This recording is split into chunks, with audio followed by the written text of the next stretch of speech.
Hey guys, it's Joanna from Nesting Story, and today I'm going to do a Q&A with you guys. I had planned to do a Q&A while I was packing, but to be honest, the last few days have just had a lot of things not go right, which is totally normal. It is life.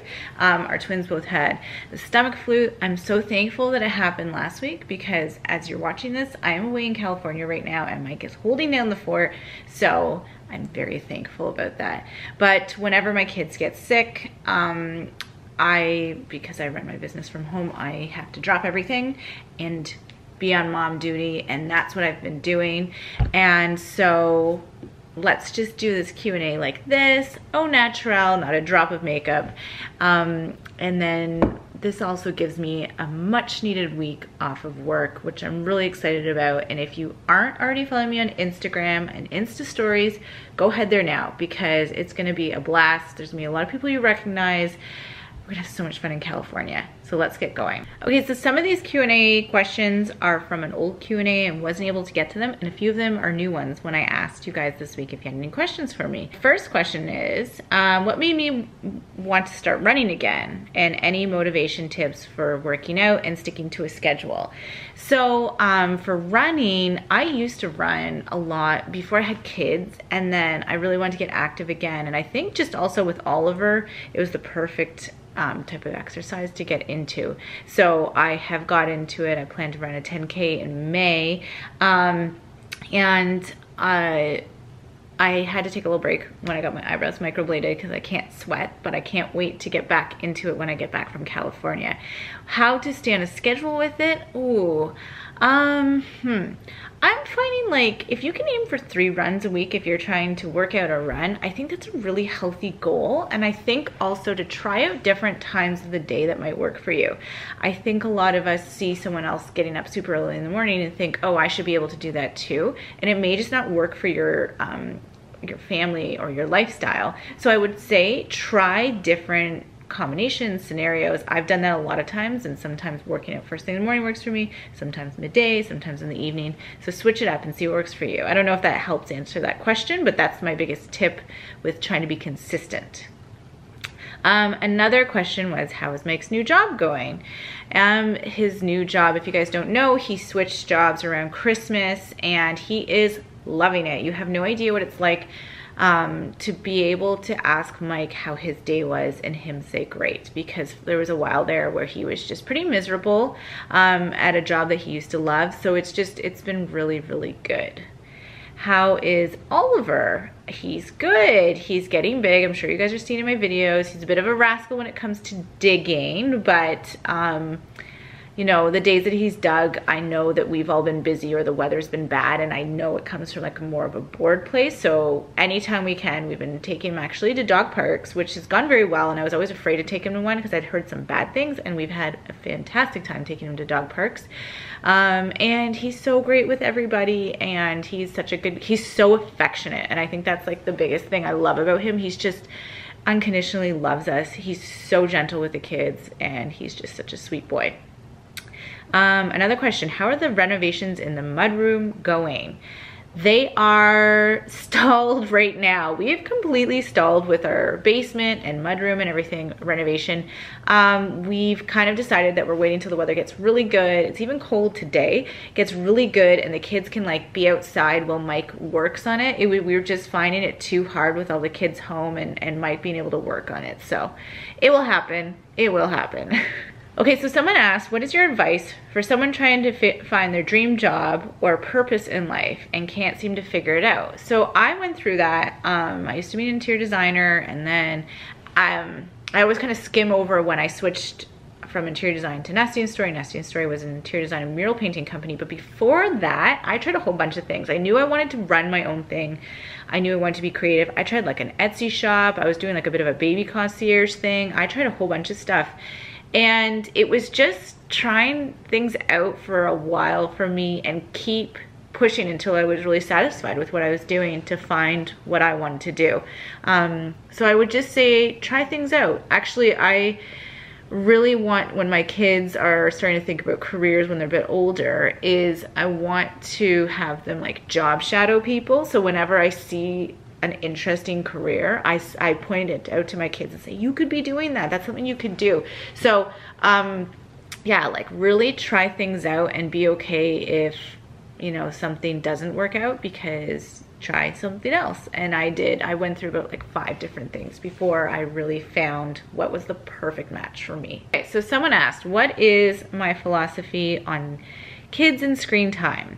So she's heard no screen time after age 2. She has an 8-month-old, so it's a little bit early on for her, but she loved my opinion. Before having kids, I was like, my kids are never watching TV. And then we had Holden, who was the most miserable baby and toddler, and actually shows like Backyardigans were a huge lifeline for us because he had sensory issues, and we would put the TV on and it would like calm him down. I think it's a case-by-case basis. I think every kid also,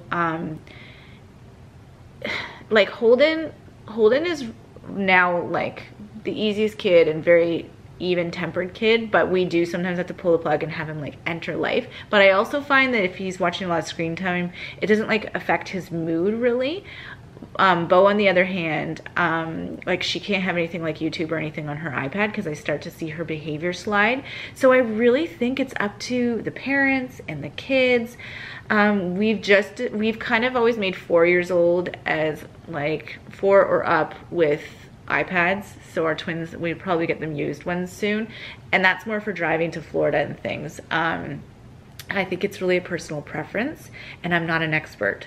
But I think having a little TV on here and there is just fine. And I think also you need to think about your sanity, and if having a TV on while you make dinner or something is going to help you, go for it. That's my opinion. Okay, so another question about motivation. Someone's trying to lose weight, and it's hard with mom life, and they get just exhausted thinking about it. It's hard. I think the biggest thing with weight loss after having kids, or just like getting stronger, is it's a journey. It takes, for me, it's taken years, and it's getting easier to stay on track, but I slide sometimes, and I think it's shaking it up every once in a while, maybe trying a new like workout routine, or just like different foods, different meals. I've also used programs in the past when I've been really stuck, things like Weight Watchers, and that's really helped me. I think it's be patient. It's been years for me on this journey, and I think a good motivation, really think about what your goals are beyond a scale.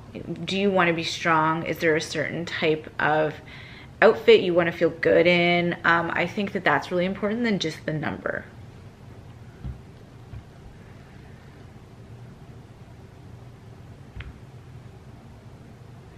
So another question about like nesting story, the business. Can you talk more about how you started and planned nesting story? So I kind of did, like, I really just wanted my own thing. I wanted to be the captain of my own ship. I wanted to be in charge of my own business, and I liked to share, and I just kind of went for it. It was a hobby initially in terms of just like an outlet, and then I was starting to think, okay, how could I make this into a career? And then I worked really hard. I think some people think, oh, I could do a blog. It takes a ton of work, and I started as a blogger before doing YouTube. It takes a ton of work and dedication, and it's not just throwing something at a wall here and there and seeing if it can stick. You have to be super, super consistent and patient with the process. So here is the last question, and I think it is so appropriate for today. How do you motivate yourself if you feel low or overwhelmed by the Instagram life or other people's kids and superwomen? I'm not sure if you even get overwhelmed. I so get overwhelmed. I have like broken the last couple days. I had a meltdown. So yesterday, a couple meltdowns the last couple of days. I'm really sleep deprived right now, and first it was from sick kids, and then it's been a bit of an insomnia thing with feeling overwhelmed. And I think the best way to deal with it is to first, so my personal, what I'm going through right now is I've told Mike, I've said I feel really overwhelmed. The kids are not here right now because he's taken them to the park for me because he knew I needed to get a few things done. I just laid down, tried to nap, couldn't nap, but I think I always say, this is like the number one thing I would say, like take everything on your plate and just take off whatever you can and then only do what's necessary and get through that survival mode. And then once everything clears, you know, see what you can add on, or, you know, maybe stop ordering in food or whatever it is that you're having to do for survival mode. I'm just very easy on myself. I try to be really kind to myself and really recognize when I am overwhelmed. And I also have big plans to go to bed super early tonight and not watch any TV when I go to bed. Just like put on an audiobook. I have plans after I put the twins to bed to go to bed myself and try to catch up on some sleep. And I know for me, anytime I'm sleep deprived, everything else seems so overwhelming, but if I've slept, I can probably handle anything. So I think sleep is so important. Anyways, thank you so much for watching. Again, go follow me on Instagram, and also go to the links below for the newsletter and Facebook and everything in the blog. And if you haven't subscribed yet, I'd love for you to subscribe, and I'll see you guys soon. Bye.